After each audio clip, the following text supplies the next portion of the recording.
What? Who else thinks that Ji-un, I don't know, is overdoing it with the whole love thing? Or should we blame the directors and producers? I mean, I feel like they're just shoving it down our throat that they're in love. And I'm just like, okay, we get it. Can we maybe get more of the story? I want to hear more about what's going on with the palace and the fact that she's a girl and they want her to take a wife. How is she going to hide that? If she marries the wife, is she gonna have to tell the wife, I'm a girl? How are we gonna have children? Come on, can we get to these? I'm like, it's all about Ji-un, Ji-un, I'm in love. And Ji-un wants a hug. Oh, I was like, okay. I was a little cringy actually. I was like, it's too much. I'm ready to move on to more of the story of how they navigate through all this. It's like, it's too much about these two, right? Let's discuss. Hello, good people. Thanks for joining me again. And if you're new to my channel, my name is Ann.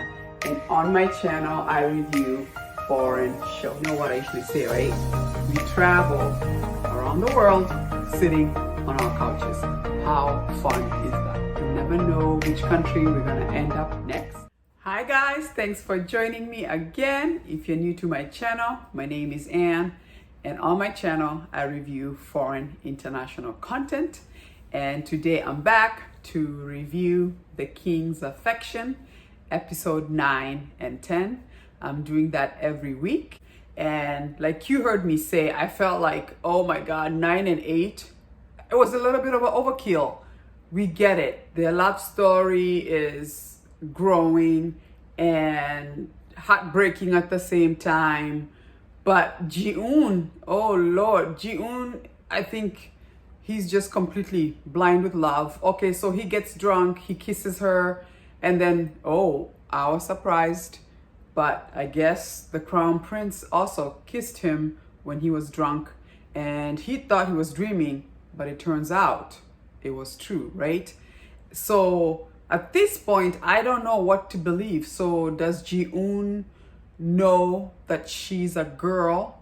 And the only part I'm thinking he may know, remember when she said to him, when he confessed his love to her or him, when she said to him, we can't be together, and gives him that envelope. I wonder if in the envelope she put in that note. Remember when they were younger and Ji-un gave Dalmi her name? He changed her name from Dalmi to, was it Yoson or something like that? And he wrote it down. I wonder when she was giving him that envelope to say, you're gonna have to leave because there's no way this is going to work. And apparently it was supposed to be a promotion for him if she slipped in that note in there to clue in to Ji-un who she is. Let me know if you think the same way, because I'm thinking like, wow, the way he's so outright with his love, I love you, give me a hug, I'm willing to let you marry anybody and it won't bother me. I'll just be on the side as long as I'm around you. I'm just like, what are you talking about? People would be jealous. That doesn't make sense, right?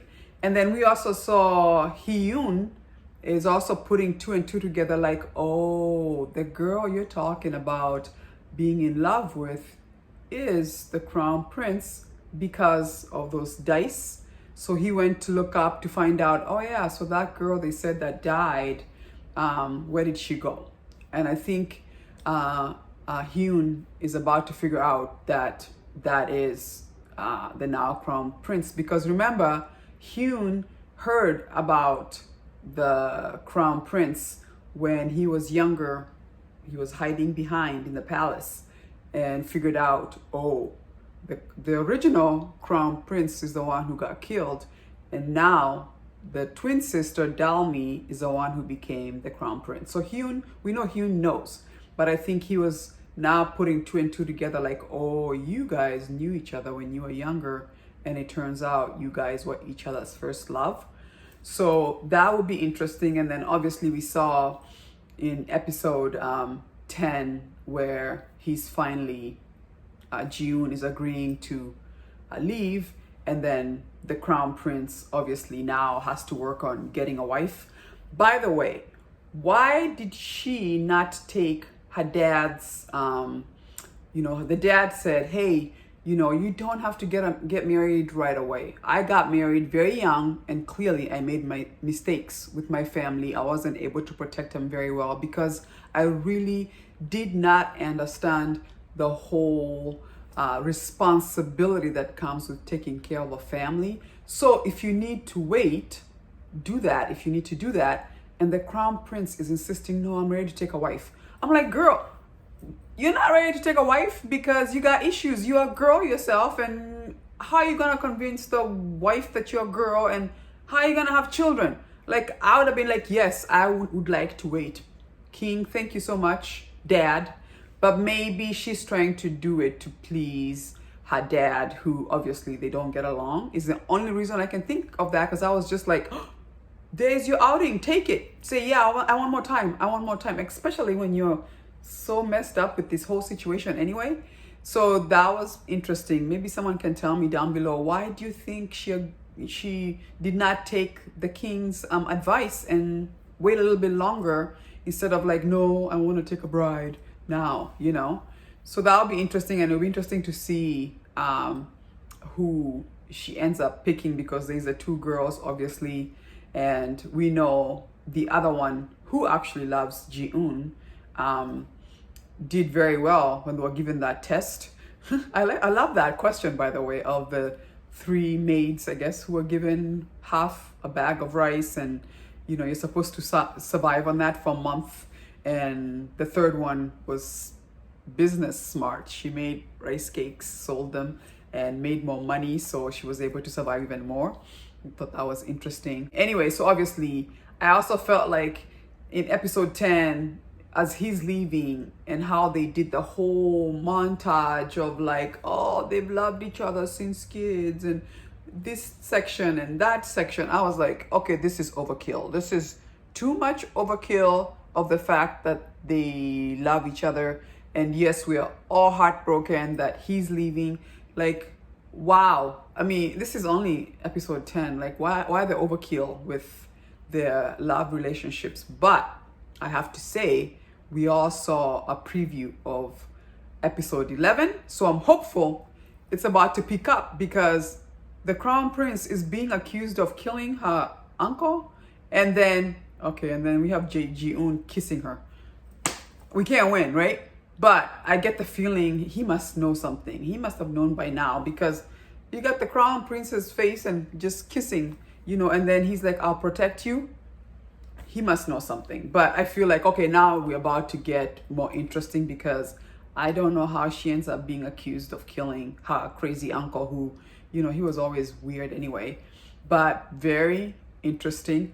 Let me know what you think. Do you feel like they're overdoing it? Are they overdoing it with showing us how much they love each other? We get it. But I want more of, we have so many characters in the palace. There's the queen, there's the other prince, his dad, the king. We got all those councilmen in the palace. Like, I need the drama to get more interesting than just always about Ji-un and the crown princess love, the love that doesn't, cannot go anywhere for now anyway. But yeah, let me know what you think. But I felt like episode 9 and 8, they overdid it with the whole love thing. That being said, I still love it. I know it's gonna get better. If you do like the video, please do give me a like, subscribe. It does help to support my channel. Please join me again next week when I'm reviewing episode 11 and 12 of The King's Affection. Thank you so much for joining me. Deuces.